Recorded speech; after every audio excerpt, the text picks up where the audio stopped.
This is our week 3 summer math.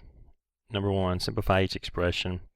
In this case, we're going to use the distributive property, taking the number outside and multiplying it by both terms inside the parentheses. Negative 6 times 3k will be a negative 18k. Minus 6 times minus 6 will be a plus 36. 7 times 1 will be 7. 7 times k will be a plus 7k. Technically, we should use the commutative property to regroup these terms, but we'll simply combine the like term, negative 18k and plus 7k. That becomes negative 11k. Remember, like terms are same variable and same exponent. 36 plus 7, 43. Those are like terms, they're constants.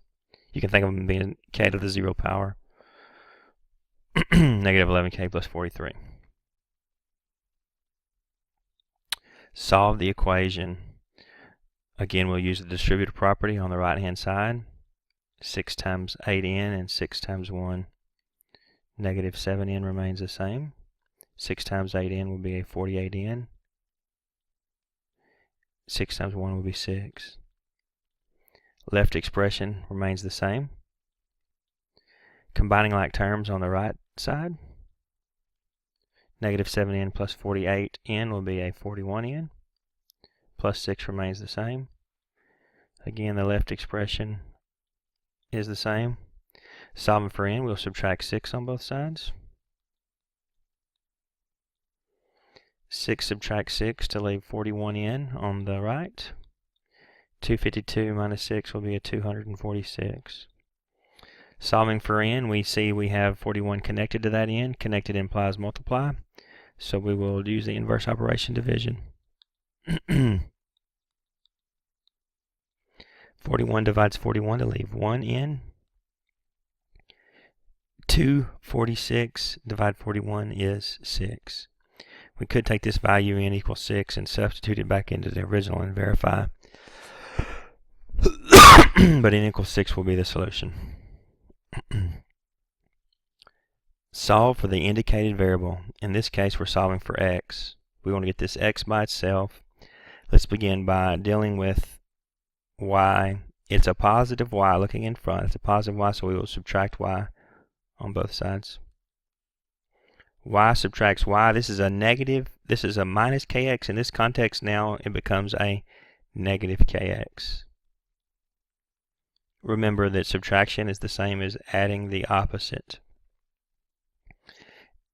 U minus y we will leave as that. Solving for x, we need to divide by minus k on both sides. Minus k divides with minus k to leave x. And we could absolutely leave our answer like this, but typically we won't leave a negation in our denominator, so we will divide each one of those terms by negative k. So that leaves negative u plus y over k. Essentially, you saw every sign or operator changed from this step to this step. This is solving for x.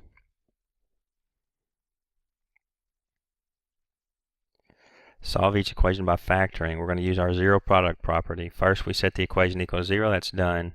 Now we're going to factor the left-hand side. Hopefully you notice the GCF is a.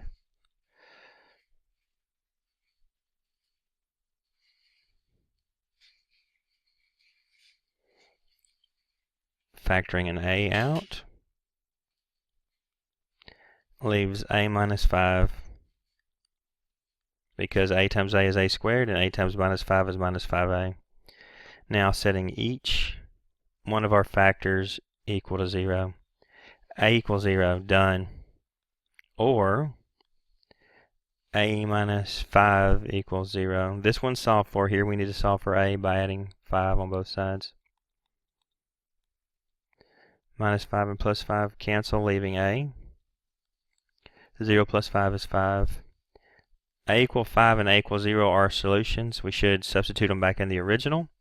We can write the answer like that. we could write it as a equals 0, 5. We could say that a is an element of the set 0, 5. But how we should not write it is an ordered pair. All right. This implies an x and a y or an a and a b, whatever our two variables would be. We don't have two variables. We only have one variable a. These are both values of a. So do not write it as an ordered pair.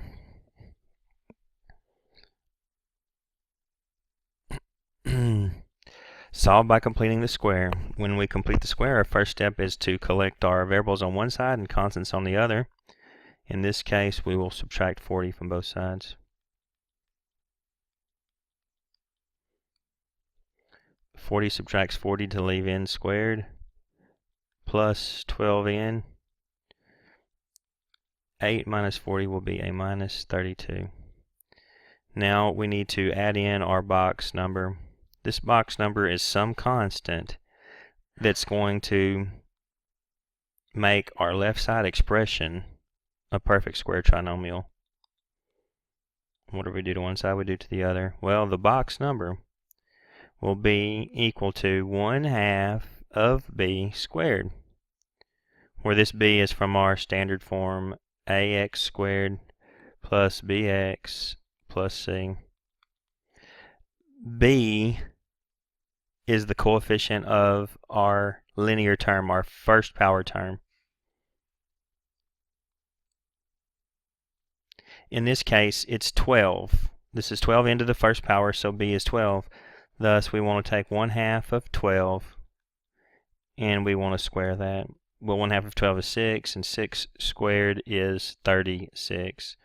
Our box number will be 36. 36 in the right and the left side expressions. Now we can factor this left trinomial. The square root of the first term goes first. The square root of the last term goes last. And this operator, first operator, goes in the middle. Summing the right side leaves us 4. Now we can simply take the square root of both sides. We'll take the square root of 4 and the square root of this binomial squared. Well, here's the whole reason we did this. When we take the square root of this term squared, it just cancels. The square root of something squared is simply that something, in this case n plus 6. The square root of 4 is both positive and negative 2. Here, solving for n, we will write two different equations. One, n plus 6 is a positive 2, and the other, n plus 6 is a negative 2. Subtracting 6 on both sides leaves us n is negative 4. Here, subtracting 6 on both sides, we have n is negative 8. You could substitute those into the original to verify.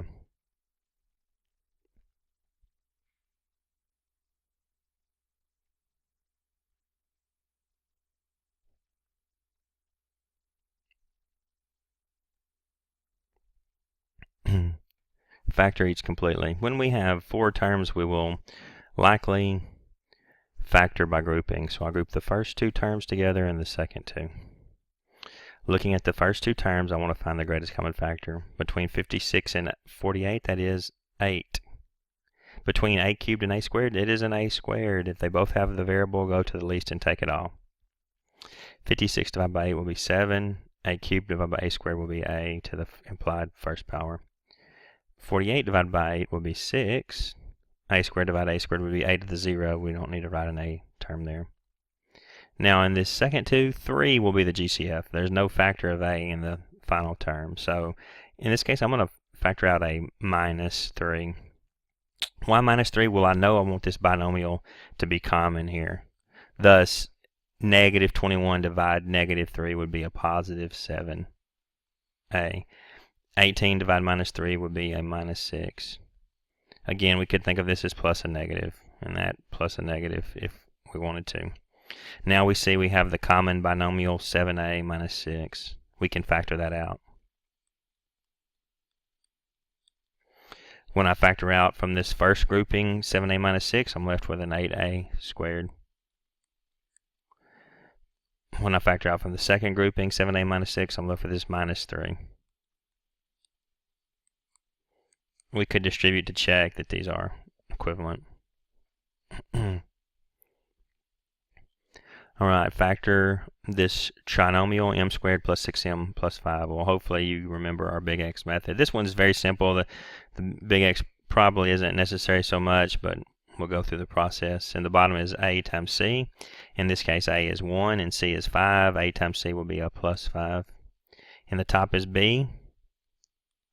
In this case, b is at plus 6. So what multiplies to give 5? 5's prime. It's only 1 and 5. That is what has to go in our second position. We know m squared is m times m. Then we have plus 1 and plus 5. We could check by distributing. Remember our acronym FOIL. It's helpful for multiplying two binomials. M times m squared. That's our first two terms. The last would be 1 times 5. 1 times 5, 5. Now, these inside and outside will give this 6m. Inside, 1m, outside, 5m, together that's 6m. So that is a correct factorization.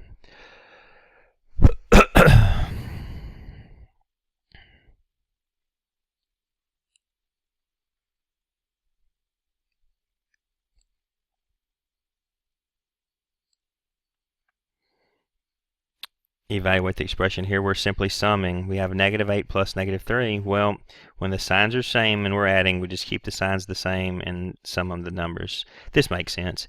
8 negatives and 3 negatives would be 11 negatives.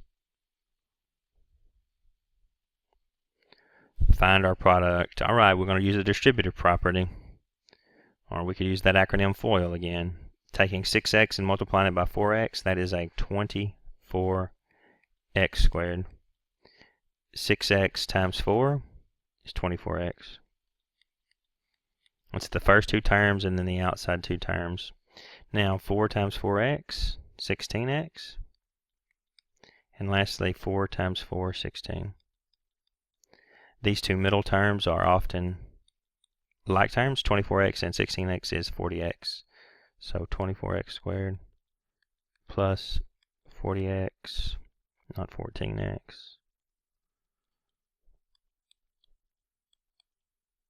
plus 16.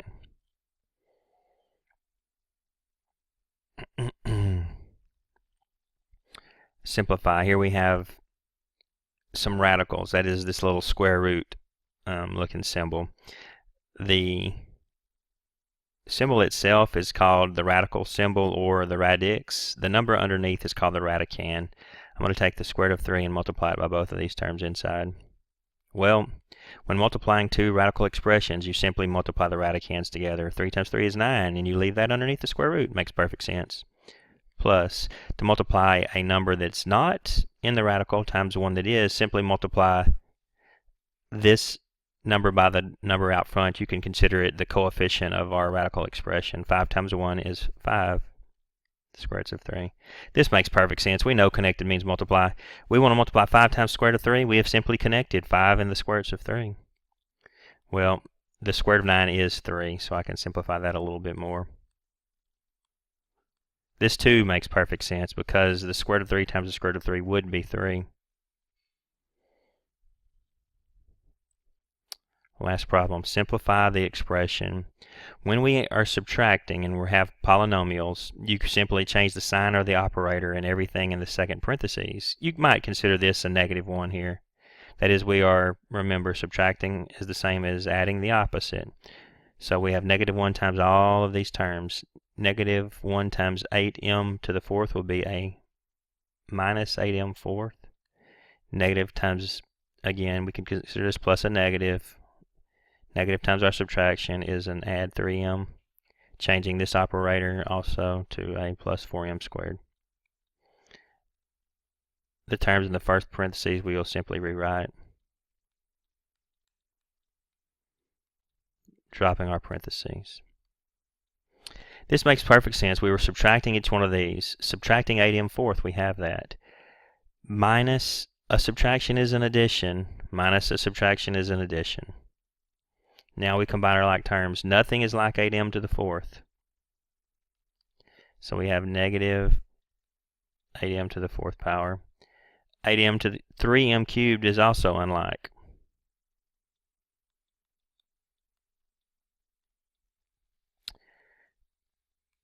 (7m squared) is like a 4m squared. They sum for 11m squared. 8m is like 3m. They sum for 11m. The variable had to be the same and it stayed the same. That concludes this video.